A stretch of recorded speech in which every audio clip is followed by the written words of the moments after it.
guys, nakatikim na ba kayo ng iskabiching daing? Kung hindi pa, intro muna tayo. Pasok! Hi guys! Welcome to my YouTube channel!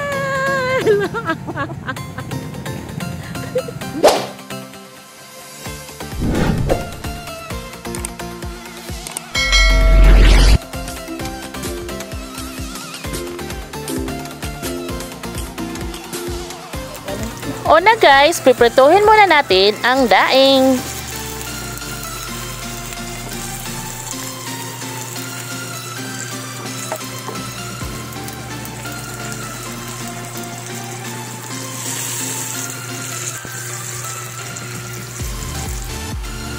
Muna kayo dyan guys ha, kasi medyo madami itong piprituhin ko.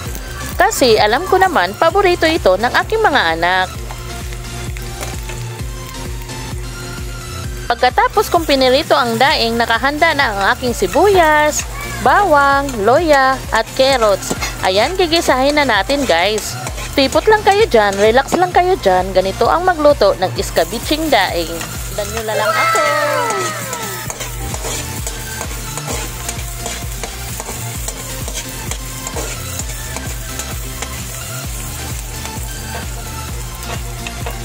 Lahat ng ricado, gisahin natin. Ayan, hinuhuli ko yung loya.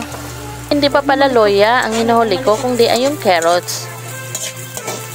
Iwanan ko naman ano. Ang kalot na kung likod ko maayo. Ano yung kalot ng galaw? Meron kasi na ganon-ganon.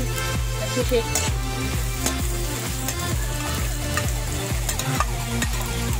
Ayan na guys, pagkasunod sa luya, nilagay ko na yung carrots. Gigisahin din natin siya na medyo maluto-luto konti. Saka na natin ilagay ang ating daing. Stop mo muna yan. Dito tayo pagbukas. Na guys, gagawin na natin ang ating sabaw or ang ating pangtimpla or ang ating pang iskabichi. Charot. Sama yun nandun o. Ang dami kong sinasabi, yun lang pala.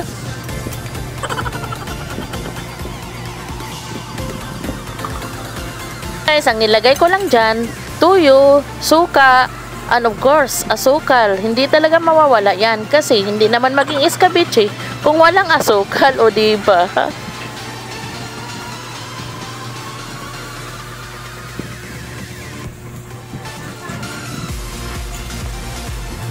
Ayan guys, imikos-mikos na lang muna natin ang asukal, tuyo at suka para naman malusaw ang kanyang asukal. Ayan, kunting mikos-mikos lang para maghalo siya. Guys, nakita nyo ba? Nilagyan ko ng tubig. Kailangan talagang lagyan natin ng tubig. Kasi hindi naman pwede suka at tuyo lang ang ating ilagay. Kasama talaga yung tubig. Malapot kasi pag walang tubig at saka walang sabaw. So, kailangan talaga natin yan. Katapos, ilalagay na natin ang ating daing doon sa ating ginisa na mga ricado. Ayan na guys. At isunod na natin ang ating tinimpla kanina para manutsuot talaga ang kanyang lasa.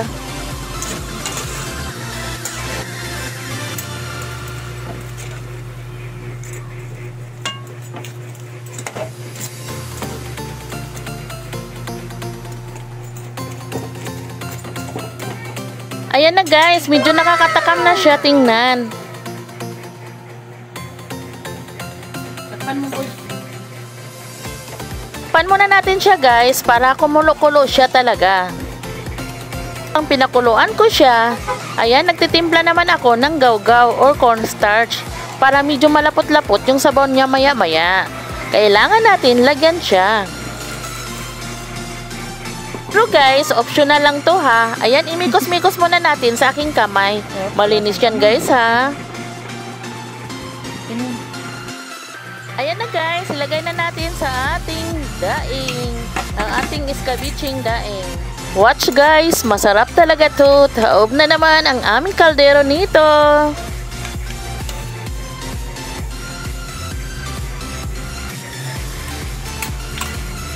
Ayan na guys, luto na ang ating iskabiching daing.